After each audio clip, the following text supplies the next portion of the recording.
चलिए हाय।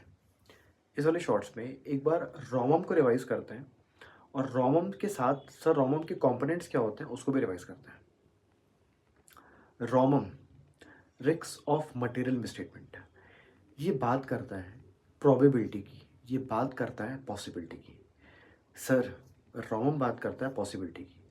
सर मैं जिस क्लाइंट के फाइनेंशियल स्टेटमेंट की ऑडिट करने जा रहा हूँ, क्या पॉसिबिलिटी है, क्या प्रोबेबिलिटी है कि ऑडिट करने से पहले उस फाइनेंशियल स्टेटमेंट में कई सारे मटेरियल मिसस्टेटमेंट प्रेजेंट हो सकते हैं। फिर से इस वाले शॉर्ट्स में मैं आपको रोमम रिवाइज कराऊंगा और रोमम के दो कंपोनेंट्स होते हैं उसको रिवाइज कराऊंगा। रोमम बात करता है प्रोबेबिलिटी की, पॉसिबिलिटी की, कि सर क्या प्रोबेबिलिटी है, क्या पॉसिबिलिटी है कि आप जिस फाइनेंशियल स्टेटमेंट को ऑडिट करने जा रहे हो वो मटीरियली मिसस्टेटेड हो सकते हैं। अब मटीरियली मिसस्टेटेड होने के दो रीजंस हैं, इनहेरेंट रिस्क और कंट्रोल रिस्क। इनहेरेंट रिस्क वो होता है जो कंट्रोल लगाने से पहले आता है, कंट्रोल रिस्क वो होता है जो कंट्रोल लगाने के बाद आता है। एग्जाम्पल दे रहा हूं, सुनेगा। मेरा क्लाइंट इंडेस फॉलो करता है, ठीक है। अब इंडेस का कोई ट्रीटमेंट ऐसा है जो बहुत कॉम्प्लेक्स है। अब ऐसा हो सकता है कि क्लाइंट उस ट्रीटमेंट को ढंग से इंटरप्रेट ना करे, ऐसा हो सकता है कि क्लाइंट उस गाइडलाइंस को सही डायरेक्शन में इंटरप्रेट ना करे।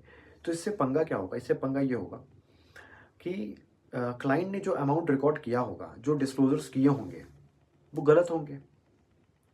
इसी को बोलते हैं इनहेरेंट रिस्क। यहाँ पे कंट्रोल का कोई रोल नहीं है, यहाँ पे सिर्फ और सिर्फ एएस की कॉम्प्लेक्सिटी की वजह से क्लाइंट उसको गलत इंटरप्रेट कर रहा है और गलत इंटरप्रेट करने की वजह से चीज़ें गलत रिकॉर्ड हो रही हैं।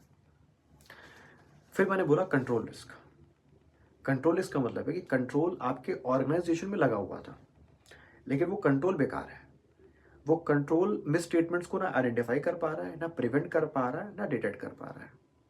फॉर एग्जाम्पल मैंने बोला कि मैंने अपने ऑर्गेनाइजेशन में एक कंट्रोल लगा रखा है कि सारी सेल्स ऑथराइज होनी चाहिए, बिना ऑथराइज सेल्स के सेल्स रिकॉर्ड ही नहीं होगी, ठीक।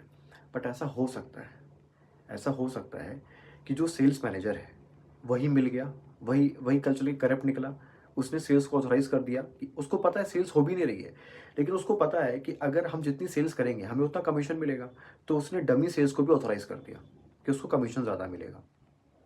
तो यहाँ पे कंट्रोल फेलियर है, इसी को बोलते हैं कंट्रोल रिस्क। तो inherent risk into control risk ही आपका रोमम बनता है। तो ये था आपका रोमम।